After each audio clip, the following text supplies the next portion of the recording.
Saludos y bienvenidos una vez más, señoritas y caballeros de noveno grado. En esta oportunidad voy a socializar la guía de ciencia y tecnología que corresponde a la semana número 7. Semana número 7 de ciencia, salud y medio ambiente o ciencia y tecnología, noveno grado. Y lo primero, pues escribir la información de la tabla. No olviden escribir también la fecha que corresponde a la semana número 7. Unidad 4. Electromagnetismo, semana 7, contenido, origen del magnetismo. Y dentro de las actividades, pues, recordarles que en esta semana se están evaluando, básicamente conociendo mis logros.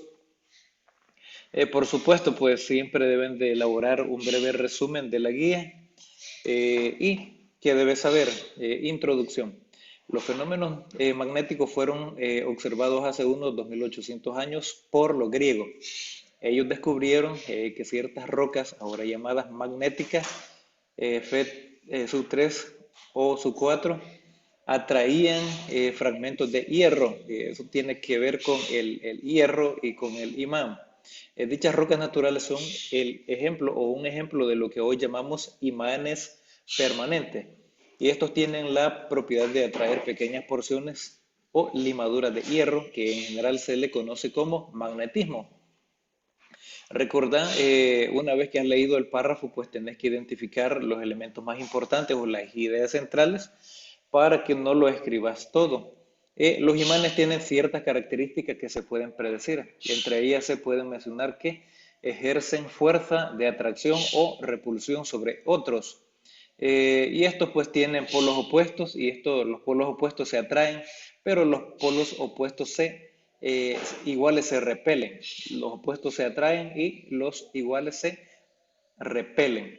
Además, pues un objeto que contenga hierro, pero que no esté magnetizado, es decir, que no tenga definidos sus polos magnéticos, será atraído por cualquiera de los polos de un imán permanente. Y pues como has observado, pues si has tenido en tus manos imanes, has notado que hay un lado que se atrae, pero hay otro que se repele, se rechaza.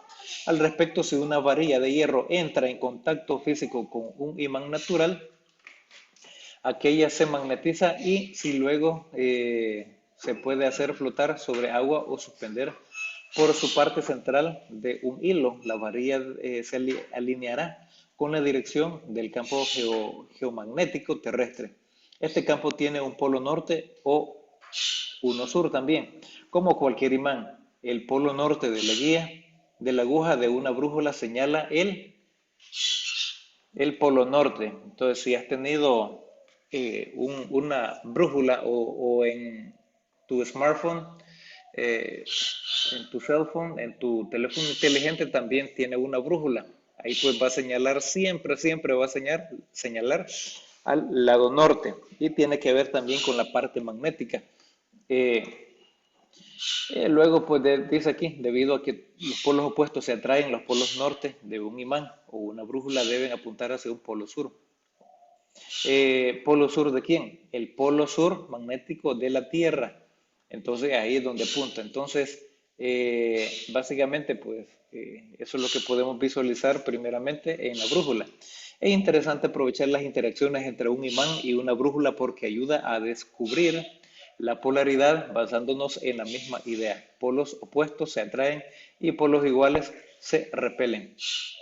Por su parte, si a un imán en forma de barra le diéramos libertad de giro, uno de esos extremos señalará el polo norte geomagnético del planeta. Y ahí tenemos básicamente como la figura número uno de atracción, de repulsión, atracción de un objeto no magnetizado que contenga hierro y objetos magnetizados atraen a otros objetos susceptibles a la magnetización.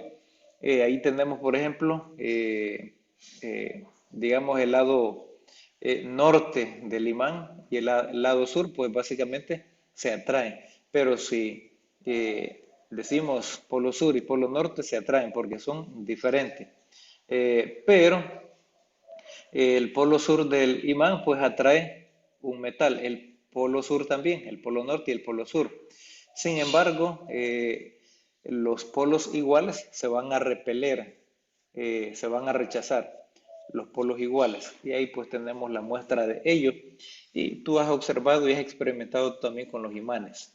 Si un imán de barra se parte en dos, cada extremo se convierte en otro imán de barra, cuyos campos magnéticos tendrán menor interacción magnética con otros cuerpos.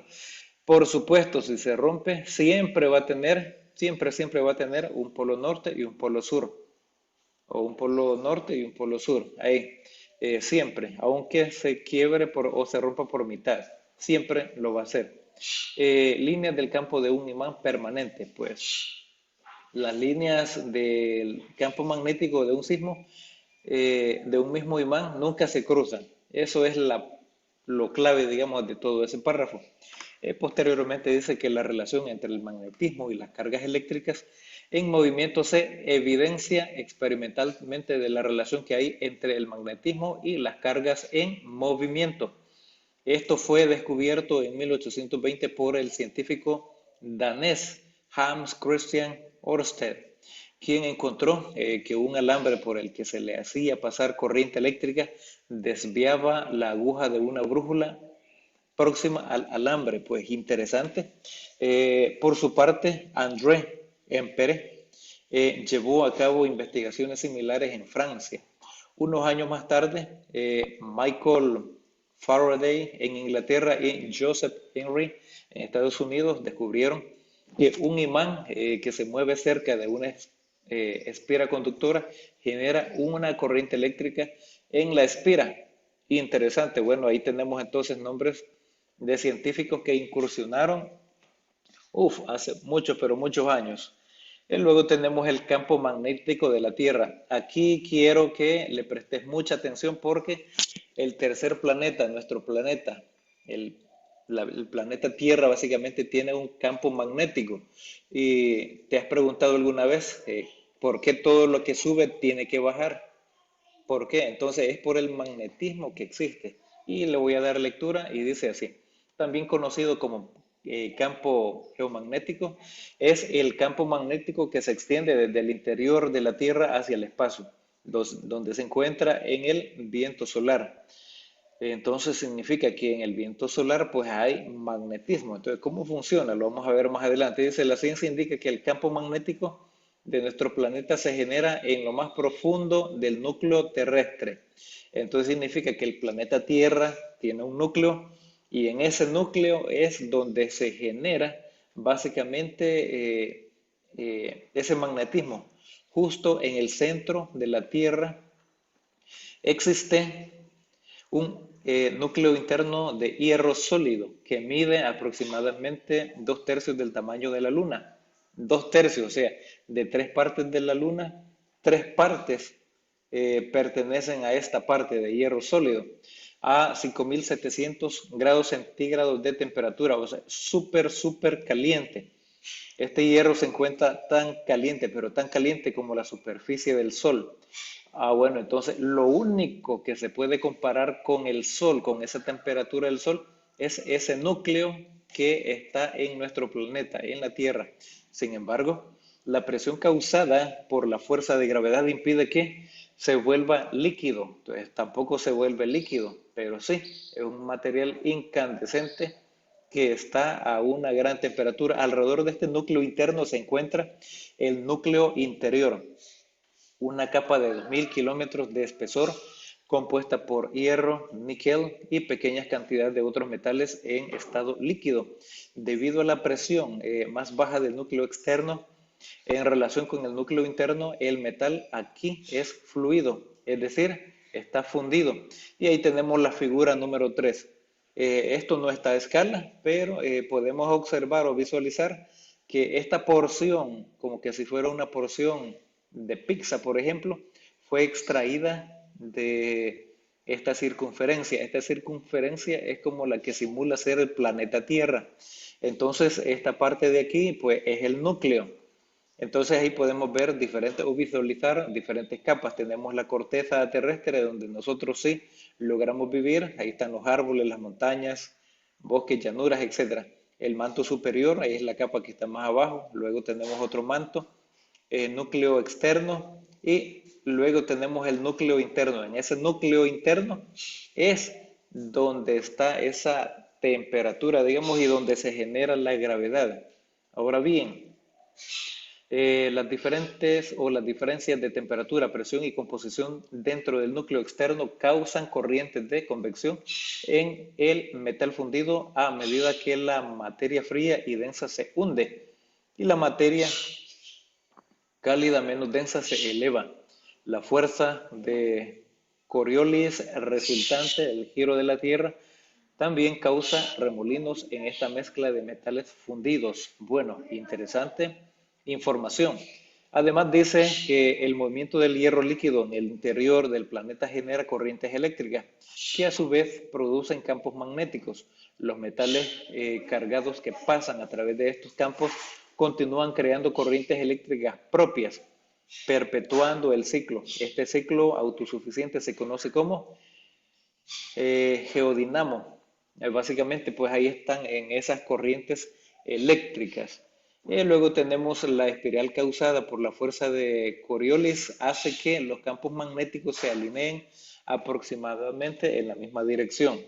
Y su efecto combinado se suma para producir un vasto campo magnético que envuelve al planeta. Y ahí pues ahí está básicamente el planeta Tierra envuelto. Ahora en la figura número 4 tenemos el diagrama del campo magnético terrestre. Básicamente, pues ahí tenemos el polo norte, el polo sur, polo norte, polo sur, como que si fuera imán. Ahí está ese magnetismo que funciona de esa manera, así, está de forma gráfica, de forma visual. Y pues, por lo tanto, el polo norte geográfico, el polo norte geomagnético, luego también tenemos que la brújula también se puede utilizar apropiadamente y pues como muestra de ello, pues de la brújula, las embarcaciones, por ejemplo, utilizan bastante la brújula para poderse guiar o dirigir hacia sus destinos dentro de mar abierto. Luego tenemos algunas características del campo magnético. Número uno, se cree que el campo magnético de la Tierra se genera en el núcleo del planeta, en un proceso llamado geodinamo. Entonces ahí es lo que se tiene como característica. Luego la intensidad del campo es más baja, mínima cerca del ecuador y más alta, máxima cerca de los polos sur y norte. Bueno, entonces en el centro, que es el ecuador, ese magnetismo es un poco más débil, pero en los polos, pues ese magnetismo es más fuerte. El límite exterior del campo geomagnético de la Tierra se llama magnetopausa. Luego, en la siguiente característica, menciona que la magnetosfera eh, de la Tierra es una estructura altamente dinámica que responde de forma espectacular a las variaciones solares. Su forma es el resultado directo de la acción del viento solar, que comprime el lado que da hacia el Sol y expande el lado contrario para formar lo que se conoce como cola magnética. Entonces, bastante interesante el magnetismo. No solamente lo podemos ver en una escala menor o a través de un pequeño imán, lo podemos visualizar también a través de un gran campo magnético que tiene el núcleo de nuestro planeta. Seguidamente tenemos ahí la magnetosfera. Es la región exterior de la Tierra a partir de unos 100 kilómetros de altura, en la cual el magnetismo terrestre ejerce una acción predominante sobre las partículas ionizadas. Eh, Además, pues, podríamos decir que el radio de la Tierra, básicamente, en matemáticas se ha visualizado. eh, por aquí menciona que la forma de la magnetosfera terrestre es el resultado directo de la acción del viento solar. El viento solar, que comprime su lado cercano al Sol a una distancia de 6 a 10 veces el radio de la Tierra. Entonces ese viento solar, esa radiación solar, pues estamos hablando del astro rey, el Sol, tiene mucha incidencia, una incidencia directa, por supuesto la Luna también, y este se extiende al lado contrario hasta distancias que posiblemente equivalen a 1000 veces el radio terrestre. Luego tenemos aquí, sin el campo magnético no tendríamos atmósfera. Gracias a la atmósfera nosotros podemos respirar y se puede dar básicamente lo que es el ciclo del agua. Entonces, gracias a la atmósfera, los rayos del sol no entran directamente, no nos queman, por decirlo así. Sin la atmósfera, las temperaturas en la Tierra varían de forma muy similar a las temperaturas de la Luna, desde 123 a 153 grados centígrados. Los animales, incluidas las aves y las tortugas, pueden detectar el campo magnético de la Tierra y usarlo para navegar durante la temporada de migración. Es bastante interesante. Por otra parte, el campo geomagnético tiene una pequeña variación regular con un periodo fundamental de 24 horas. Luego podemos ahí mencionar que al colisionar producen las emisiones de luz roja y verde, conocidas como aurora boreal, en las latitudes del norte y aurora austral en las latitudes del sur. Si has observado y te has detenido y de repente así a lo lejos ves algunas emisiones de luz roja o verde y dices, ah, wow, eso cómo se ve. Pues eso es como resultado de algunos elementos a considerar que dice aquí en el párrafo, que dice, durante las tormentas magnéticas, o sea, durante las tormentas del Sol, algunas partículas cargadas quedan atrapadas en el límite de la magnetosfera y de las regiones polares, o sea, del planeta Tierra, pero en la atmósfera. Ahí. Entonces, cuando impactan en la atmósfera, la dirección, dice, el campo magnético hace que estas partículas se aceleren hacia la atmósfera y finalmente choquen con las moléculas de oxígeno, O2. Ese es el oxígeno. Y nitrógeno sub 2. Básicamente, pues, se pueden visualizar esos colores. Entonces, gracias a la atmósfera que tenemos y a esa gravedad que tenemos en el núcleo de la Tierra, logramos nosotros como seres humanos, las plantas y los animales también, el ciclo del agua, pues, tener vida, y por supuesto, pues, todo creado por Dios. Luego tenemos el ponte a prueba, aquí aparecen, básicamente son 5 preguntas o aseveraciones que ya tienes la clave de respuesta, no me voy a entretener, pero escribirlo después de haber hecho el pequeño resumen y he dibujado también algunas figuras. En las tareas de la semana, pues dice, responde las siguientes preguntas, vale el 100%. ¿Qué es un imán permanente y cómo funciona? Pues es un material que puede proporcionar flujo magnético cuando se magnetiza en un campo magnético aplicando su capacidad de magnetismo y se caracteriza por dos parámetros eh, raramente permanentes y funciona. ¿Cómo funciona? Pues cada imán genera un campo magnético como cualquier otro imán, el cual circula alrededor del imán con un patrón distinto. Ahí tenemos también los polos, ¿verdad? El polo norte, el polo sur de cada imán.